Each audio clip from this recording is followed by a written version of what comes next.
The other thing is that there's so much more time that you have, that you can spend however you like. Like, for example, reading, writing, creating, being, doing things that you enjoy as a balance, and not just like wasting hours of your very valuable time behind your screen.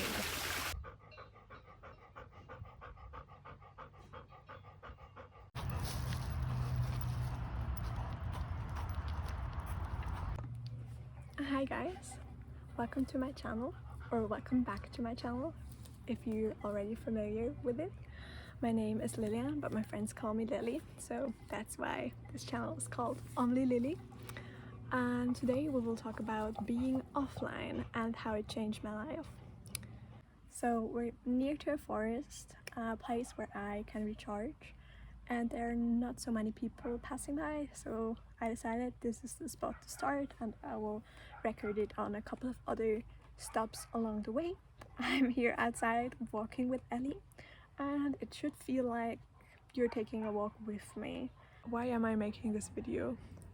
Many of you know I had a few problems with being online all the time. The ones who know me know that I delete socials every once in a while when I have to focus on things that are more important.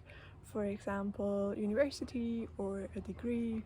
So why are we even talking about being offline in the first place?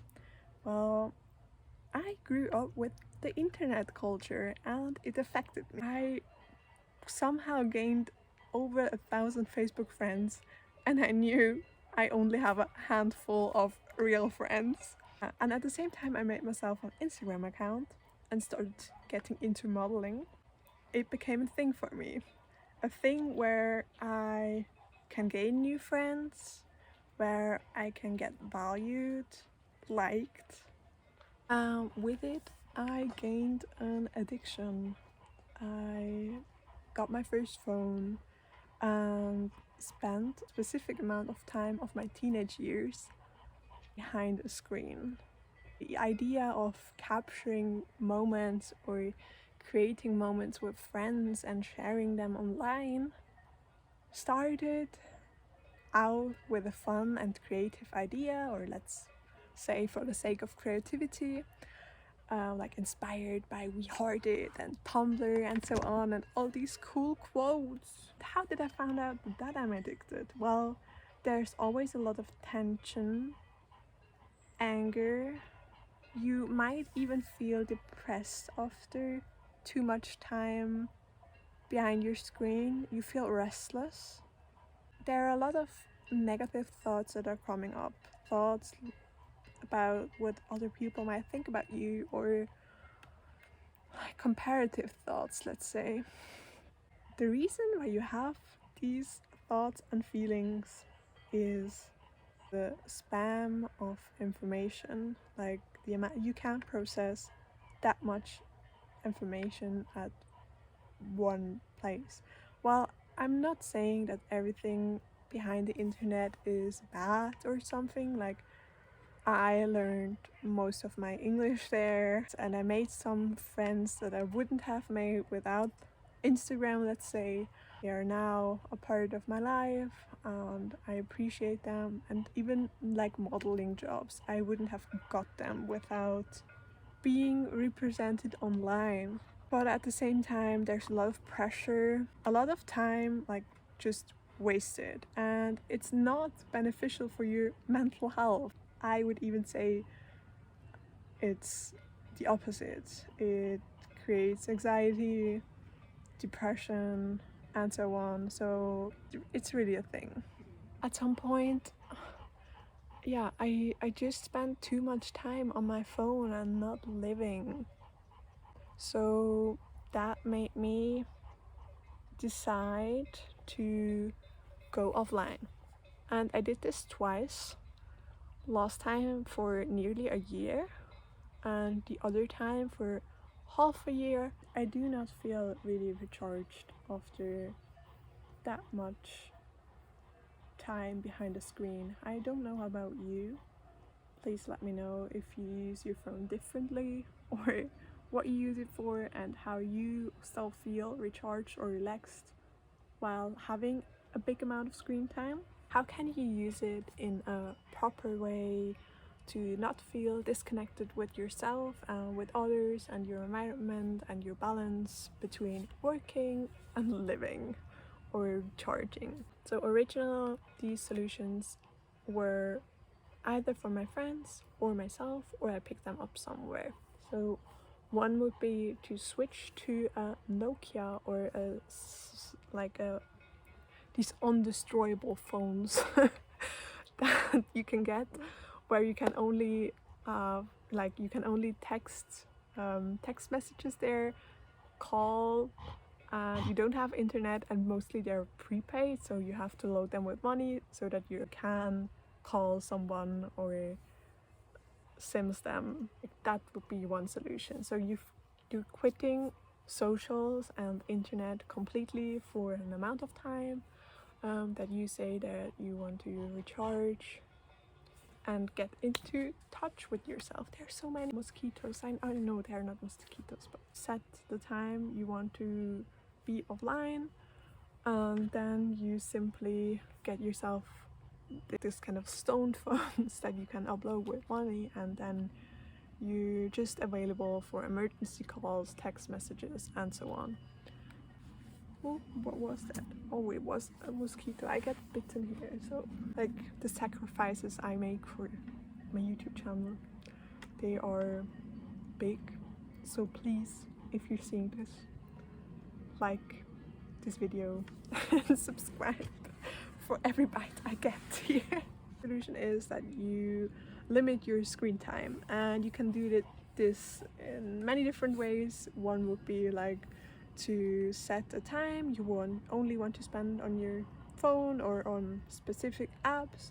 So after setting this time, you just go off and you're not spending much more time on this app. The problem is it takes a lot of discipline. So I set these limits myself too, but then I just pressed remind me in 15 minutes, and this over and over again. And then like this time blocking, like that's not the purpose of it, right? So I don't know, maybe you're much more disciplined than I am, but I don't find it that of a big solution. The thing that could be also a solution is that you just like delete all socials for a specific time, and then you get back to them at one point if you feel more recharged or more balanced, or where you have yourself more under control. Yeah, you can also prioritize what's more important to you. Like, there's also very much discipline needed for that, but I have friends that are just so into what they're doing that they completely forget socials and they don't spend much time with it. And I think that's the healthiest way to be offline. So you have these apps, you can like go on them and do everything you want, but you're not feeling drawn to them. So when your inner self says now it's enough, you just quit, and then you don't think about it anymore and go back to it whenever you want or whenever it feels right. But to get there, I mean, I'm not there, many of you aren't, and that's the big goal. Like, this is the place where I can recharge the most, and it's the forest with the best companion, Ellie, my 13-year-old golden retriever. And yeah, we just take a little walk here. I sometimes come jogging here, and I like to spend as much time in the forest as I can, but I always feel much more relaxed and recharged when I made a quick stop here.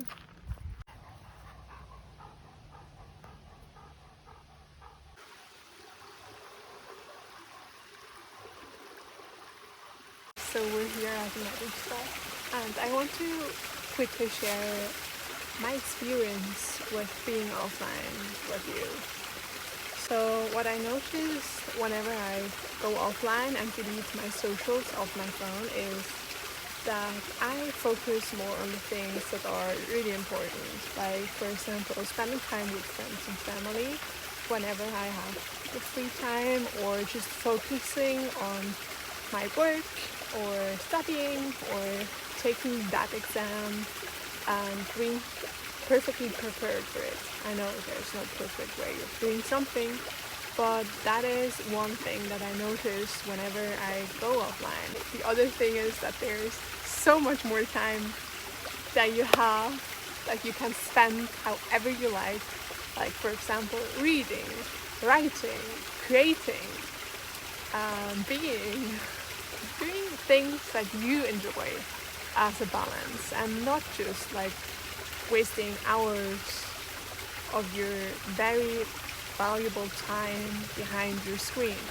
A big plus. Whenever I go offline, I noticed I have much more time to do things.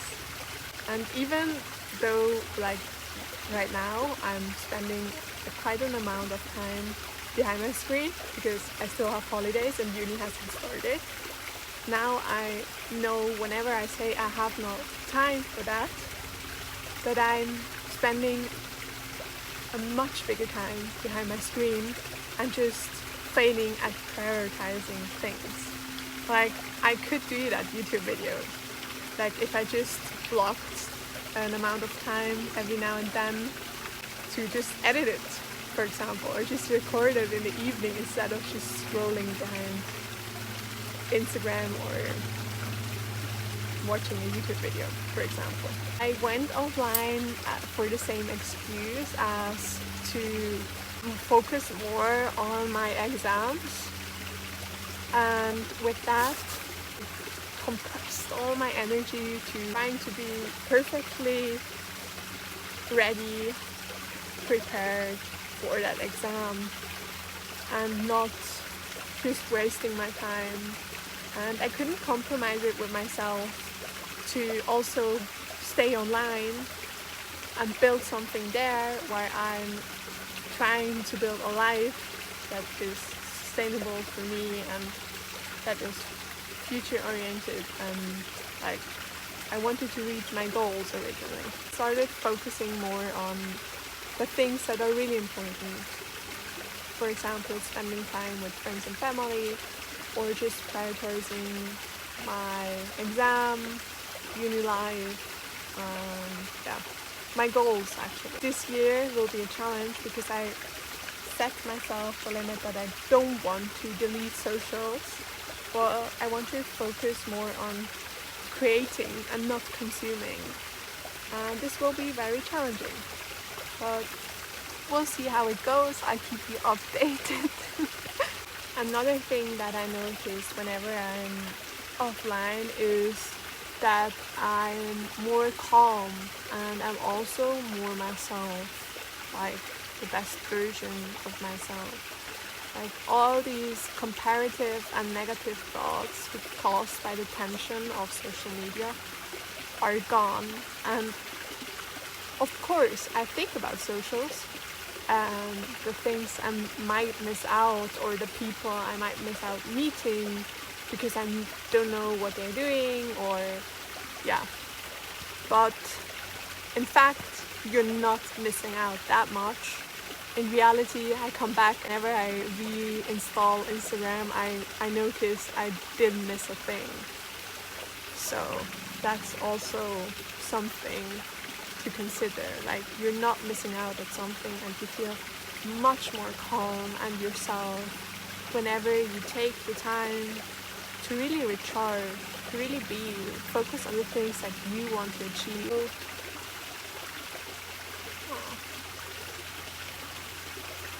There are so many mosquitoes, you can't believe it. Like, sacrifices I made for this video are insane.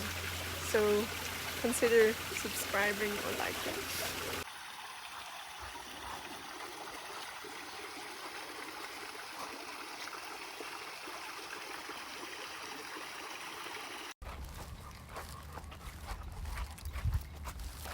and then there is a mosquito. So why are we talking about being offline? This tree is pinching me. Maybe I can land here completely comfortable. Oh, it's not that comfortable. Oh no, there are surely spiders. Wow, nature girl.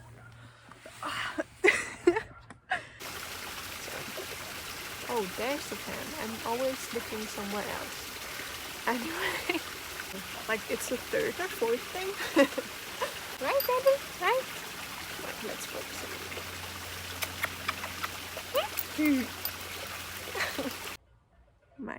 it's not such a stable setup I made here, I noticed. Anyway, we'll continue.